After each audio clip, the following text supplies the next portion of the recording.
RRR। इस मूवी को इंट्रोडक्शन देने की मुझे कोई ज़रूरत नहीं है, ना मुझे ये बताने की ज़रूरत है कि ये मूवी कितनी बड़ी सुपरहिट है, ना ये बताने की कि ऑस्कर में भी इसे अवार्ड मिला है, और ना ये बताने की कि तेलुगु फिल्म ने इंडिया की मूवीज़ को ग्लोबल मैप पर ला के रख दिया है। पर आज की इस वीडियो में मैं शेयर करूँगा 5 ऐसे लाइफ लेसन्स जो इस मूवी से मिलते हैं।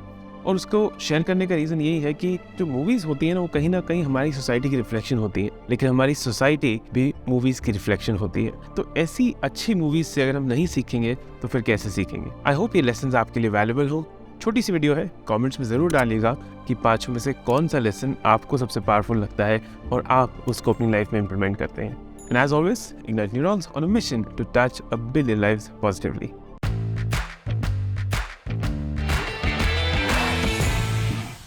अभी कुछ दिन पहले मैं एक इंटरव्यू देख रहा था जिसमें जो RRR के डायरेक्टर है राजामौली, वो इंटरेक्ट कर रहे थे स्टीवन स्पीलबर्ग के साथ, जेम्स कैमरून के साथ। और इतना अच्छा लगता है कि इंडिया के साउथ पार्ट से एक मूवी ऐसे ग्लोबल स्टेज पर पहुंची है और उसके डायरेक्टर जब उनको एक्कोलेड्स मिल रहे हैं, उनको अप्रिसिएशन मिल रहा है, उनको वैलिडेशन मिल रहा है उनके काम का, कि कैसे इतने बड़े बड़े ग्लोबल डायरेक्टर्स उनकी मूवीज देख के उनसे सीख रहे हैं। It just warms my heart, क्योंकि बहुत ही अच्छी फीलिंग है जिससे इंडिया की जो अथॉरिटी है ग्लोबली ऑन डिफरेंट एस्पेक्ट्स वो प्रूव होती है। इस मूवी में एक अमेजिंग स्टोरी दिखाई गई है, दो भाइयों की, दो फ्रेंड्स की, through that period drama of the British times जो इंडिया में थे, कैसे कैप्चर किया जाता है ग्लोबच्ची को और कैसे उसको बचाने के चक्कर में पूरा जो रेवोल्यूशन एक तरीके से होता है।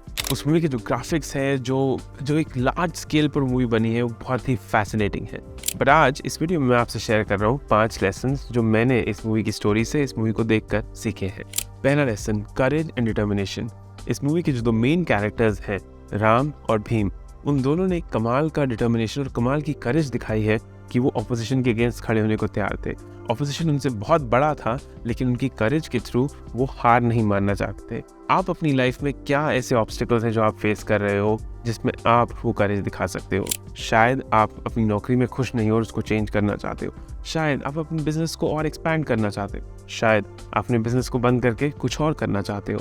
कैसे आप वो करेज और वो डिटर्मिनेशन दिखा सकते हो कि आपकी लाइफ के जो छोटे छोटे ऑपोजिशंस हैं, जो कहीं ना कहीं बड़े हो जाते हैं, एक ऑब्स्टिकल बन जाते हैं, उनको आप सरपास कर सको और उन पे आप विक्ट्री पा सको।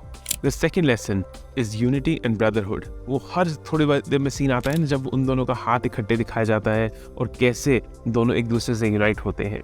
कहीं ना कहीं दोनों एक दूसरे के अगेंस्ट भी खड़े थे, लेकिन उनकी जो यूनिटी है, उनका जो ब्रदरहुड है, वो कभी खत्म नहीं होगा। हमें भी अपनी लाइफ में सीखना बहुत ज़रूरी है कि हम अकेले बहुत कुछ अचीव नहीं कर सकते। रतन टाटा की भी एक सेइंग है ना, if you want to go fast go alone, but if you want to go far then walk together. आप साथ चल के जब कुछ अचीव करने की कोशिश करेंगे तो आप बहुत कुछ अचीव कर पाएंगे। एक टीम जो सक्सेस ला सकती है, एक इंसान अकेले वो सक्सेस नहीं ला सकता। तो ये समझना बहुत ज़रूरी है कि लाइफ में भी यूनिटी और ब्रदरहुड बहुत इंपॉर्टेंट है। तीसरा लेसन, सैक्रिफाइस एंड सेल्फलेसनेस। इस मूवी के दोनों कैरेक्टर्स अपनी जान, अपनी किसी भी चीज़ की परवाह किए बिना, they were focused on that one goal, कि उनको उस रेवोल्यूशन में आगे बढ़ना था, उनको उस फाइनल फ्रंटियर तक पहुंचना था। हमारी लाइफ में भी अगर हम कुछ भी अचीव करना चाहते हैं तो कहीं ना कहीं सैक्रिफाइस देने पड़ते हैं। हो सकता है कि आप अभी जॉब भी कर रहे हैं और साथ में पढ़ाई भी कर रहे हैं। मेरे जो वीडियो एडिटर हैं वो फुल डे इंजीनियरिंग की पढ़ाई करते हैं और रात को भी हेल्प करते हैं वीडियोस एडिट करने में। तो ये उनका सैक्रिफाइस है कि वो अपनी स्लीप को कहीं ना कहीं कम करके एक नया स्किल सीखना चाहते हैं। कोई और कुछ और चीज़ का सैक्रिफाइस कर रहा होता है। तो लाइफ में कहीं ना कहीं हम बहुत कुछ सीखना चाहते हैं, करना चाहते हैं, लेकिन उस सब के लिए हमें सैक्रिफाइस करना बहुत इंपॉर्टेंट है। सेल्फलेसनेस का ये मतलब है कि हम सिर्फ ये ना सोचें कि हम अपने बारे में सोचना शुरू करें, बट हमें एक लार्जर गोल के बारे में सोचना है। जब हम लार्जर गोल के बारे में सोचते हैं तो हमें उस चीज़ को अचीव करने का पैशन, उस चीज़ को अचीव करने का हार्ड वर्क, वो और आसानी से मिलने शुरू हो जाते हैं। लेसन नंबर 4, और ये मेरा फेवरेट है, परसिवियरेंस। चाहे कितनी भी मुश्किलें राह पे आए, आप रुकेंगे नहीं। चाहे जितना भी टफ टाइम्स आप देखें, आप आगे बढ़ते रहेंगे। जब हम इग्नाइट न्यूरॉन्स की इस जर्नी पे चल रहे हैं तो बहुत सारे ऑब्स्टेकल्स आए। पहला साल कुछ ऐसा था कि जब बिजनेस हो ही नहीं रहा था और कुछ भी अचीव नहीं कर पा रहे थे, तो ऐसा लग रहा था कि अरे ये तो गलत पाथ ले लिया। बट परसिवियरेंस के through we have been able to break through, we have been able to grow ourselves as an organisation that is creating valuable content. YouTube की जर्नी भी आसान नहीं है। 215 वीडियोस के बाद आज 2200 लोग हैं जो हमें सब्सक्राइब करते हैं। आपने अगर अभी तक नहीं किया तो you should definitely do that. But 2200 लोगों की एक छोटी सी कम्युनिटी है, लेकिन एक बहुत पावरफुल कम्युनिटी है। ये हमारी परसिवेरेंस ही है जो हमें does not let us stop and give up on this journey, क्योंकि YouTube हम करके छोड़ेंगे to touch a billion lives. That is the mission that we're on. The final lesson. I think ये लेसन जो मैं अपने बच्चों को, अपनी वाइफ से, जिससे भी मैं बात करता हूँ, जहाँ भी बात करता हूँ, हर बार ये एक वर्ड मैं यूज़ करता हूँ. वो लोग बोर हो गए सुन के, बट मैं अभी भी करता रहूँगा और हमेशा करता रहूँगा. And that word is, and that lesson is empathy. अगर लाइफ में आप कुछ भी कर रहे हो, अगर आप एम्पैथी से नहीं कर सकते हो, अगर आप काइंड नहीं हो सकते हो, अगर आप लविंग नहीं हो सकते हो, तो उस काम को करने का कोई फ़ायदा नहीं है.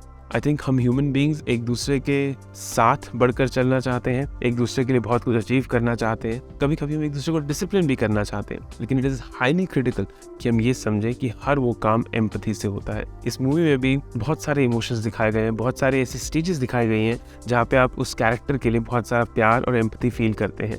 जब आप वो फील करते हैं तो उससे आपका जो कनेक्टेडनेस है वो भी बढ़ जाती है. लाइफ में भी अगर कोई आपको अपनी प्रॉब्लम्स शेयर कर रहा है या कुछ बता रहा है, तो आपको उनके लिए सिंपैथी नहीं रखनी. सिंपैथी का एक थोड़ा सा नेगेटिव कॉनोटेशन है. एम्पैथी बेसिकली ये कहती है कि I am present, I am listening to you and I will care for you.